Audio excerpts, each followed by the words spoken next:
Welcome back to OPS news. जी हाँ दोस्तों, दिन हो गया आज का 3 फरवरी 2021 यानी कि बुधवार का। और दोस्तों जानते हैं आज की 20 बड़ी और महत्वपूर्ण केवल काम की खबरें। जी हाँ दोस्तों, हमारा लक्ष्य रहता है सीधी बात, नो बकवास। तो दोस्तों जानते हैं आज दिन भर की तमाम बड़ी और महत्वपूर्ण काम की खबरें। Today breaking news headlines news के अंतर्गत दोस्तों आज की पहली और बड़ी खबर निकल कर आ रही है। जानते हैं किसान आंदोलन को लेकर राकेश टिकैत का बड़ा ऐलान, अक्टूबर से पहले खत्म नहीं होगा किसान आंदोलन। मोदी पर कह दी कुछ ऐसी बड़ी बात। जी हाँ, दरअसल दोस्तों केंद्र सरकार के 3 कृषि कानून के खिलाफ पिछले 2 महीने से विरोध प्रदर्शन कर रहे हजारों किसानों और साथ ही दिल्ली पुलिस इस समय आमने सामने है। बीकेयू के बड़े नेता राकेश टिकैत की मौजूदगी वाले गाजीपुर बॉर्डर को किले में तब्दील कर दिया गया है। बॉर्डर को चारों तरफ से बंद कर दिया गया है। दोस्तों भारी पुलिस बल की तैनाती कर दी गई है। तो कुल मिलाकर अब किसान और पुलिस आमने सामने है। और दोस्तों यहाँ पर राकेश टिकैत जी का कहना है कि किसान आंदोलन जो है वो अक्टूबर से पहले खत्म नहीं होगा, हम अपनी बात मनवा कर ही रहेंगे। इसी बीच की अभी की बड़ी खबर सामने आ रही है कि किसान मोर्चा का दावा 115 प्रदर्शनकारी तिहाड़ जेल में है। मुख्यमंत्री केजरीवाल से की है कुछ खास अपील। दोस्तों आप लोगों को पता होगा कि किसान आंदोलन के मद्देनजर 26 जनवरी यानी कि गणतंत्र दिवस के मौके पर जो ट्रैक्टर परेड चल रही थी ना, उसके अंतर्गत दोस्तों हिंसा हो गई थी। और हिंसा के मद्देनजर कई किसानों की गिरफ्तारी हो चुकी है, जिनमें से 115 लोगों को तिहाड़ जेल में रखा गया है। तिहाड़ जेल का मतलब आपको पता होगा दोस्तों, भारत की सबसे बड़ी टाइट और सुरक्षित जेल। तो किसानों से किस तरह का बर्ताव किया जा रहा है। फिलहाल अगली बड़ी खबर सामने आ रही है कि हरियाणा के 7 जिलों में इंटरनेट सेवा पर लगी रोक, आज शाम तक बंद रहेगा इंटरनेट। जी हाँ, दरअसल हरियाणा सरकार ने 7 जिले जिसके अंतर्गत कैथल, पानीपत, जिंद, रोहतक, चरखी, दादरी, सोनीपत के साथ झज्जर जिलों में वॉइस कॉल को छोड़कर सभी प्रकार की इंटरनेट सेवाओं पर रोक लगा दी गई है, जो कि दोस्तों आज शाम 11 बजे तक जारी रहेगी। चलिए अगली बड़ी खबर सामने आ रही है। शिवराज सरकार का बड़ा फैसला, कहा किसानों का समय पर नहीं हुआ भुगतान तो खरीदने वालों की संपत्ति होगी नीलाम। दरअसल दोस्तों मध्य प्रदेश के मुख्यमंत्री शिवराज सिंह चौहान ने एक बहुत ही बड़ा नया नियम लागू किया है, जिसके अंतर्गत दोस्तों कोई भी व्यापारी अगर किसानों से फसल को खरीदता है और दोस्तों फसल खरीदने के बाद अगर समय पर किसान परिवार को भुगतान अदा नहीं करता है ना, तो सरकार के द्वारा उस व्यापारी की संपत्तियों को बेचकर या फिर उनकी संपत्तियों की नीलामी करके किसान परिवारों का भुगतान करवाया जाएगा। और साथ ही इसके लिए दोषी व्यक्तियों के विरुद्ध आपराधिक प्रकरण की दर्ज करके उसके ऊपर कार्यवाही भी की जाएगी। कुल मिलाकर मध्य प्रदेश में दोस्तों किसानों को संरक्षण प्रदान करने के लिए एक नया कानून लागू हुआ है। चलिए जानते हैं दोस्तों अगली बड़ी खबर। युवाओं की ट्रेनिंग पर खर्च होंगे 3000 करोड़ रुपए, नई नौकरियों को लेकर आया सरकार का कुछ खास नया प्लान है। जी हाँ दोस्तों, आप लोगों को पता होगा कि 1 फरवरी के दिन बजट 2021 जो इस साल का नया बजट लागू हो चुका है। और इस नए बजट के अंतर्गत सरकार ने एक खास स्कीम भी लॉन्च की है। और इस स्कीम के अंतर्गत जो दोस्तों देश के युवा वर्ग है, जिनकी उम्र 18 साल से लेकर 35 साल के अंतर्गत अगर आती है ना, तो दोस्तों उनकी ट्रेनिंग के ऊपर 3000 करोड़ रुपए खर्च किए जाएंगे। सरकार का लक्ष्य रहेगा युवाओं को स्किल बनाना, मतलब किसी भी काम काज के लिए उनको परिपक्व करना, उनको तैयार करना, जिनके लिए दोस्तों अलग अलग काम का प्रशिक्षण दिया जाएगा। और इसके अंतर्गत किसान, महिला, बुजुर्ग, गरीब और जरूरतमंद लोगों को सीधे दोस्तों यहाँ पर नकद राशि भी उपलब्ध करवाई जाएगी। चाय मजदूरों के लिए विशेष योजना बनाई जाएगी। और साथ ही दोस्तों युवा शक्ति को बढ़ाया जाएगा। सरकार का मुख्य मकसद है रोजगार को बढ़ावा देना, और इसके लिए 3000 करोड़ रुपए का बजट के अंतर्गत प्रावधान भी किया गया है। चलिए अगली बड़ी खबर सामने आ रही है कि 10वीं पास अविवाहित बेटियों को 25,000, जबकि स्नातक पास छात्राओं को मिलेंगे 50,000 रुपए। कैबिनेट की बैठक में हुए 18 नए फैसले।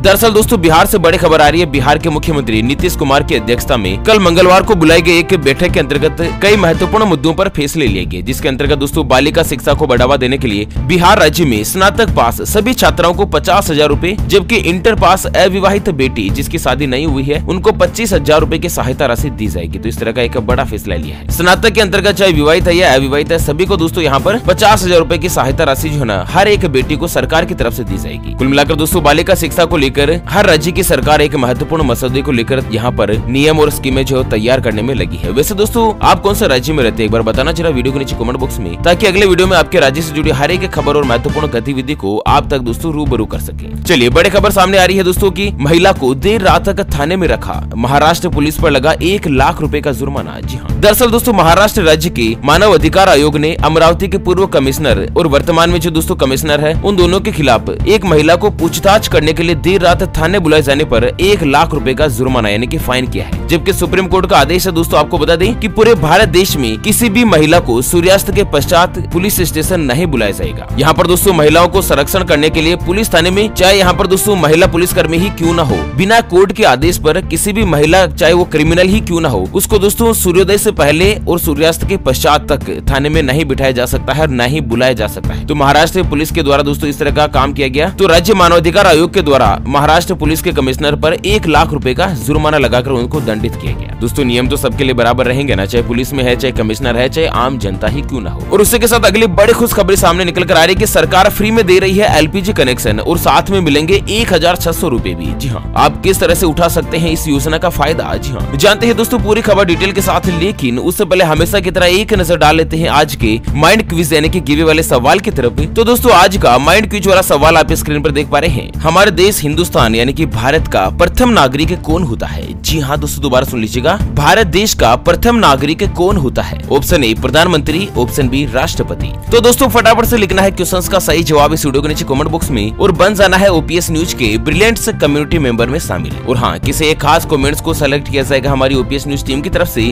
और उसे दिया जाएगा एक 84 दिन वाला मोबाइल रिचार्ज बिल्कुल फ्री। अगर आप किसी भी कंपनी का सिम कार्ड का इस्तेमाल करते हैं फिर भी दोस्तों रिचार्ज है ना वो बिल्कुल फ्री में किया जाएगा हमारी न्यूज टीम की तरफ से। और हाँ, ये जो गिव है वो बिल्कुल फ्री है, इसके लिए कोई भी चार्जेस वगैरह हमारी तरफ से नहीं लिया जाएगा। तो दोस्तों बड़ी खबर सामने आ रही है कि नए बजट में ऐलान हुआ है सरकार फ्री में देगी एलपीजी कनेक्शन और साथ में मिलेंगे 1600 रुपए भी। दरअसल दोस्तों 1 फरवरी को पेश हुए बजट में वित्त मंत्री निर्मला सीतारमण ने उज्ज्वला योजना के अंतर्गत 1 करोड़ और नए गैस कनेक्शन देने का ऐलान किया है। और साथ ही वित्त मंत्री का कहना है कि फ्री रसोई गैस सिलेंडर एलपीजी योजना जो है ना उसका विस्तार किया जाएगा। 1 करोड़ लाभार्थियों को इसके दायरे में लाया जाएगा। और दोस्तों उज्ज्वला योजना में साल 2021 की जनगणना के हिसाब से जो भी परिवार बीपीएल कैटेगरी में आते हैं वो इस योजना का लाभ ले सकते हैं। अच्छा, इस योजना में दोस्तों क्या क्या फायदा मिलेगा? गैस कनेक्शन, गैस सिलेंडर, चूल्हा, रेगुलेटर, इसकी जो पाइप वगैरह है वो सब कुछ बिल्कुल फ्री में मिलेगी। और साथ ही 1600 रुपए की सहायता राशि भी दोस्तों यहाँ पर गवर्नमेंट के द्वारा दी जाएगी। ऐसे में आपके घर पर भी अगर आपके नाम पर गैस कनेक्शन नहीं है तो आप इस योजना का फायदा उठा सकते हैं। अच्छा, डॉक्यूमेंट्स क्या क्या चाहिए? तो दोस्तों आपका रजिस्टर्ड मोबाइल नंबर, आपका राशन कार्ड, आपका आधार कार्ड और बैंक खाते की पासबुक के साथ स्टेटमेंट के साथ दोस्तों आप जो है ना अपने नजदीकी एलपीजी गैस सिलेंडर के ऑफिस में कार्यालय में जाकर संपर्क कर सके। चलिए बड़ी खबर सामने आ रही है लव जिहाद कानून को लेकर कि केंद्र में कानून बनाने के पक्ष में नहीं है मोदी सरकार, सदन में कहा यह है राज्य का मामला। दोस्तों जहां पर एक तरफ भारतीय जनता पार्टी के शासित प्रदेशों में लव जिहाद को लेकर नए कानून बनाए गए हैं, वहीं सदन में दोस्तों इस मसले पर केंद्र सरकार राज्य के पाले में गेंद डालती नजर आई है। आपको बता दें दोस्तों लव जिहाद का मतलब ये होता है कि शादी के मकसद से अगर किसी का भी धर्म परिवर्तन करवाया जाता है तो यह जो शादी है ना वो अवैध घोषित कर दी जाएगी। और दोस्तों ऐसा करना लव जिहाद की कैटेगरी में आएगा। अच्छा, इसके लिए दोस्तों 25,000 से लेकर 1 लाख रुपए तक का जुर्माना और दोस्तों 7 साल तक की जेल की सजा दी जाएगी। वहीं दोस्तों इस कानून के तहत दोषियों को उम्र कैद का भी प्रावधान किया गया है। असम, कर्नाटक सरकार ने इसे लेकर जल्द कानून बनाने की मांग भी कर दी है। तो इसके रिगार्डिंग मोदी सरकार का कहना है कि केंद्र सरकार पूरे भारत देश में लव जिहाद को लेकर कानून नहीं बनाएगी। राज्य सरकार चाहे तो अपने राज्य में ऐसा कानून लगा सकती है या उसके ऊपर रोक लगा सकती है। वैसे आपकी क्या राय है दोस्तों, ये जो लव जिहाद वाला कानून है ना वो पूरे देश में लागू होना चाहिए या नहीं? दोस्तों आप अपनी राय और विचार भी हमें वीडियो के नीचे कमेंट बॉक्स में जरूर बताइएगा। चलिए अगली बड़ी खबर सामने आ रही है कि एलआईसी की अक्टूबर में हिस्सेदारी बेचेगी सरकार। जानेंगे दोस्तों 25 करोड़ ग्राहकों पर इस फैसले का क्या होगा असर। तो दरअसल देश की वित्त मंत्री निर्मला सीतारमण ने यहाँ पर इस दशक का पहला डिजिटल बजट जो है ना दोस्तों 2021-22 के लिए पेश किया, जिसमें वित्त मंत्री सीतारमण ने एलआईसी में हिस्सेदारी बेचने का भी ऐलान किया है। सरकार इसमें आईपीओ लेकर आएगी। बजट पेश करते हुए निर्मला सीतारमण ने ऐलान किया कि दोस्तों 2 और बैंक का प्राइवेटाइजेशन किया जाएगा। तो यहाँ पर IDBI bank, shipping corporation bank of India, container corporation bank of India, इन बैंकों का दोस्तों प्राइवेटाइजेशन यानी कि निजीकरण किया जाएगा। और साथ ही एलआईसी के अंतर्गत भी कुछ परसेंटेज का जो हिस्सा है ना वो सरकार बेच सकती है। चलिए अगली बड़ी खबर सामने आ रही है दोस्तों कि बजट के बाद ताबड़तोड़ सस्ता हुआ सोना। जानते हैं दोस्तों आज सोने चांदी के ताजा भाव। तो दोस्तों आज जो सोना है ना वो 208 रुपए सस्ता हो चुका है और यहाँ पर 10 ग्राम सोने का ताजा भाव 48,537 रुपए रखा गया है। वहीं दोस्तों चांदी की अगर बात की जाए तो चांदी 3,500 रुपए की भारी गिरावट आई है। और दोस्तों इतने सस्ते होने के बाद चांदी का जो आज का ताजा भाव है ना सराफा बाजार का वो 71,804 रुपए पहुँच गया है। चलिए इसी के साथ दोस्तों पेट्रोल डीजल के भाव की अगर बात की जाए तो नए बजट के बाद पेट्रोल और डीजल जो है दोस्तों महंगा हो सकता है। यहाँ पर आपको बता दें वित्त मंत्री निर्मला सीतारमण ने पेट्रोल के ऊपर 2 रुपए 50 पैसे जबकि डीजल के ऊपर 4 रुपए प्रति लीटर का उपकर लगाने की घोषणा करी है, यानी कि अतिरिक्त सेस लगाया जाएगा एग्रीकल्चर सेस। वैसे दोस्तों अगर आज के पेट्रोल के ताजा भाव की बात करें तो भारत में दोस्तों पेट्रोल का जो भाव है ना वो कॉमनली 93 रुपए के आसपास है। 2-3 रुपए ऊपर नीचे हो सकता है अलग अलग राज्यों के हिसाब से। वही दोस्तों नेपाल में पेट्रोल का भाव मात्र 53 रुपए जबकि श्रीलंका में मात्र 51 रुपए प्रति लीटर है। ये भारत देश की कीमत के हिसाब से बता रहा हूँ दोस्तों। चलिए गैस सिलेंडर को लेकर बड़ी खबर सामने आ रही है दोस्तों।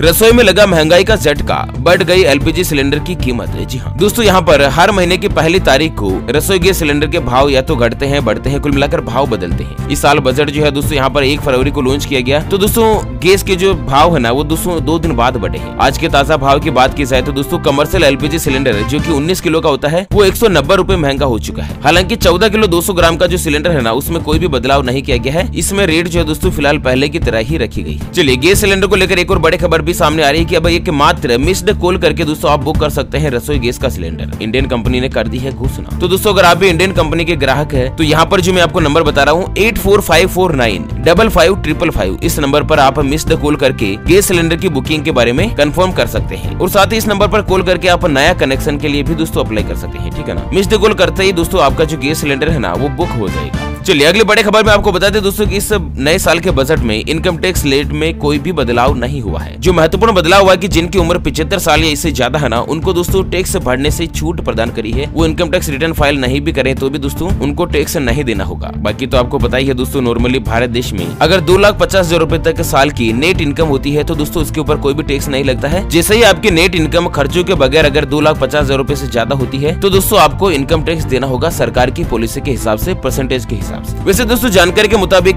मैं आपको बता दूं कि दुनिया के 5 देश ऐसे हैं ना जहां पर इनकम टैक्स बिल्कुल भी नहीं देना होता है। जी हाँ दोस्तों, यहाँ पर सबसे पहला देश है सऊदी अरब। सऊदी अरब के लोग चाहे कितना ही क्यों ना कमा ले सरकार को 1 रुपया भी इनकम टैक्स नहीं देना है। उसके बाद कतर देश है। कतर की गिनती भी दोस्तों अमीर देशों में होती है और इतना अमीर होने के बावजूद सरकार अपने नागरिकों पर किसी प्रकार का कोई भी टैक्स नहीं लगाती है। उसके अलावा ओमान देश है जिनमें भी दोस्तों कोई भी टैक्स नहीं लगता है। कुवैत में भी कोई भी टैक्स नहीं लगता है और बरमुंडा में भी दोस्तों कोई टैक्स वगैरह यहाँ पर गवर्नमेंट के द्वारा नहीं लगाया जाता है। हालांकि दुबई में भी दोस्तों टैक्स देने के ऊपर छूट रखी गई है। यहाँ पर गवर्नमेंट के द्वारा टैक्स नहीं लिया जाता है। अब आप खुद सोच सकते हैं जहाँ पर 1 रुपया भी टैक्स नहीं लगता है उस देश की इकोनॉमी कितनी बड़ी और डेवलपमेंट के लेवल पर आप देख सकते हैं उसको। चलिए अगली बड़ी खबर में आपको बता दें सीबीएसई बोर्ड ने 10वीं और 12वीं की परीक्षाओं की तारीख का ऐलान कर दिया है। डेट शीट की अगर बात की जाए तो दोस्तों सीबीएसई बोर्ड के मुताबिक 10वीं के जो एग्जाम है वो 4 मई से शुरू कर दिए जाएंगे, जबकि 12वीं की परीक्षा जो है ना वो दोस्तों 4 मई से ये भी शुरू हो जाएगी, जबकि 11 जून तक यह परीक्षा जो चलती रहेगी। तो इस तरह से डेट शीट का ऐलान कर दिया है। अगली बड़ी खबर सामने आ रही है कि झांसी के लकी है जिनका दिल का छेद का इलाज करवाएंगे एक्टर सोनू सूद। विदेश से बुलाया खास डॉक्टर। जी हाँ दोस्तों, बॉलीवुड के जाने माने अभिनेता सोनू सूद के बारे में तो आपको पता ही होगा। लॉकडाउन के दौरान प्रवासी मजदूरों की मदद करने के बाद वो दोस्तों काफी ज्यादा सुर्खियों में आ गए थे। वो अभी तक जरूरतमंदों की मदद के लिए काम कर रहे हैं और इसी कड़ी में दिल के दाईं तरफ छेद का इलाज करवाने को भटक रहे झांसी के लकी नाम के लड़के का इलाज करवाने का जिम्मा जो दोस्तों सोनू सूद अभिनेता ने अपने नाम ले लिया है। आपको बता दें 9 साल के बेटे की पीड़ा सुनकर फिल्म अभिनेता की आंखें नम हो गई और उनकी मदद के लिए लकी का इलाज करवाने के मद्देनजर उनका परिवार मुंबई को रवाना भी हो चुका है। आपको बता दें दोस्तों सोनू सूद जो है ना उस स्पेशल बच्चे का इलाज बिल्कुल फ्री में करवा रहे हैं दोस्तों अपने खुद के खर्चे के ऊपर और साथ ही इसके लिए स्पेशल विदेश से डॉक्टर को बुलाया गया है। दोस्तों 1 लाइक तो बनता है सोनू सूद के लिए। ओके फ्रेंड्स, इसी के साथ आज की मुख्य समाचार to the breaking news headlines news की अपडेट वीडियो को फिलहाल यहीं पर देते हैं विराम। फिर से होंगे हाजिर एक और नई